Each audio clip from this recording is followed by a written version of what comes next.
रथयात्रा दिन नवीन को बड़ घोषणा घोषणा हेबो बीजेडीर उत्तराधिकारी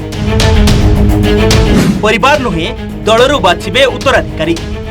2024 साधारण निर्वाचन रे बीजेडी अमानत हराइछि 24 वर्ष शासन रे रही क्षमताच्युत हेबा परे बीजेडी रे वर्तमान पराजय को नहीं मानस मंथन चली निर्वाचन फलाफल बाहरिबार 2 दिन निरवता परे एबे शंख भवन रे गहली लागि रहिछि एहारी मध्यरे बिजू पट्टनायक नाती अरुण पट्टनायक भुवनेश्वर रे पहुंचीबा राज्य राजनीति को उष्म करिछि किंतु अरुण राजनीति रे प्रवेश करिबा संभावना क्षण थिबा चर्चा हेउछि अरुण काले बीजेडी रो मंग संभाळिबा पई रोकठोक मना करि दैछन्ति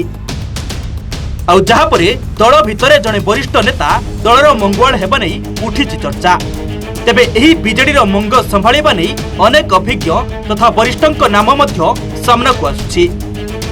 एथिमध्यरु प्रथम अछंती जाजपुर पूर्वतन विधायक बबी दास किंतु बबी दास को बीजेडीर अनेक वरिष्ठ नेता ग्रहण करि पारु नाहंती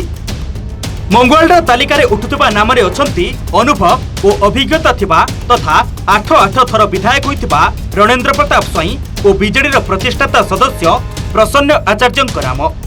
ए दुई जनक मध्यरु जनक नाम घोषणा करि पारंती बीजेडी सभापति नवीन पट्टनायक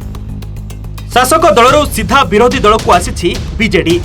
ओडिशा स्वार्थ पई गठन होइतिबा आंचलिक दल आगु केमिति बढ़िबो एवं परवर्ती समय रे किए नेतृत्व नेबो ताकु नै चर्चा जोर धरिछि ब्यूरो रिपोर्ट द अनुसंधान न्यूज।